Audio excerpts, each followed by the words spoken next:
Westbrook night ang Nuggets versus Thunder. 3-0 ang Denver kapag si Westbrook nasa starting unit. Nag-a-average pa siya ng 18 points, 5 rebounds, 6 assists, 2.7 steals at nasa 50% sa field kapag siya ay kasama sa starting lineup.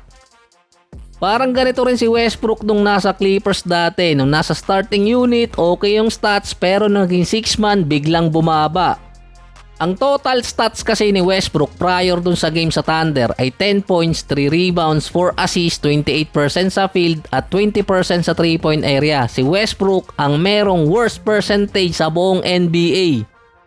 Sa 3-0 naman ni Westbrook sa starting unit, 2 games lang kasi doon so far ang okay yung field goal percentage. Yung versus Raptors na meron siyang 21 points, 60% sa field at nasa 20% nga lang sa 3-point area. Yung pangalawa, itong sa OKC. Nakapagtala siya ng 29 points, 6 rebounds, 66% sa field at 3 out of 4 sa 3-point area. Dahil sa stats na yan, mahahatak yung percentage sa shooting ni Westbrook. Ngayon, tuloy pinagtatalunan kung ibabalik pa ba sa 6-man position si Westbrook or i-maintain siya sa starting unit.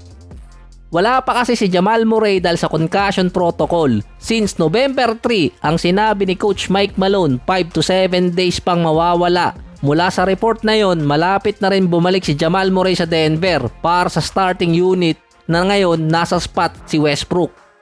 Si Aaron Gordon ang medyo matatagalan at parang naging playoff rotation tuloy yung Denver, 8 to 9 players ang ginagamit. Si Nikola Jokic, wala namang bago dito, meron agad triple-double, 8 games pa lang sa season, 4 doon nakasama pa sa NBA record. Versus Thunder, si Nikola ang sumunod kay Westbrook since 2019 ang nagkaroon ng at least 20 points, 20 rebounds at 15 assists. Nakapagtala si Nikola versus Thunder ng 23 points, 20 rebounds at 16 assists. Another MVP year ulit. Sa botohan na lang magkakatalo yan versus SGA. Nag-iba agad ang standing sa West. Yung Suns ang naging number 1 tabla sa 7-1 record ng OKC at Golden State. Kasama doon ang Suns syempre. 4 na teams naman ang tabla sa 5-3 record. Rockets, Mavericks, Kings at Denver Nuggets ngayon.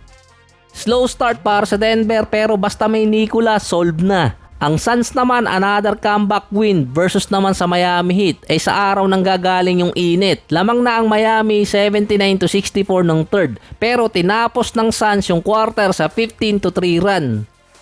12 points si Kevin Durant ng third quarter at nasa 11 points naman ng fourth. May total si KD 32 points, 8 rebounds at 4 out of 11 mula sa 3-point area.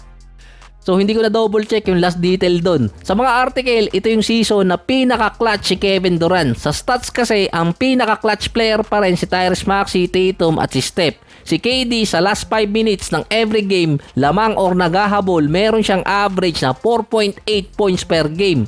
Pang-11 yun sa ranking. Meron naman si Kevin Durant na 10 out of 15 sa clutch situation at 6-0 ang Suns at tanging undefeated team sa ganong kaparehong senaryo sa late game. Yung stats na yun na 6-0 ay kapag si Kevin Durant ang nag-take over sa clutch sa less than 5 minutes ng game. Nung nalamangan ng Miami Heat ang Suns, meron nun ang Phoenix na 13 turnover. 20 points pa ang binigay nila sa Miami Heat. Parang ni red carpet ulit ng Suns yung Miami na makascore. Buti na lang nung mid-third habang kainitan ni Kevin Durant at run ng Suns na ibaba nila yung turnover hanggang 3 hanggang matapos yung game. Parang wala nang nagiging hero ball sa Suns. Pinapasa na kasi ni Devin Booker kay Kevin Durant. In-acknowledge na yun ni KD. Meron 22 points itong si Devin Booker na may kasama pang 9 assists.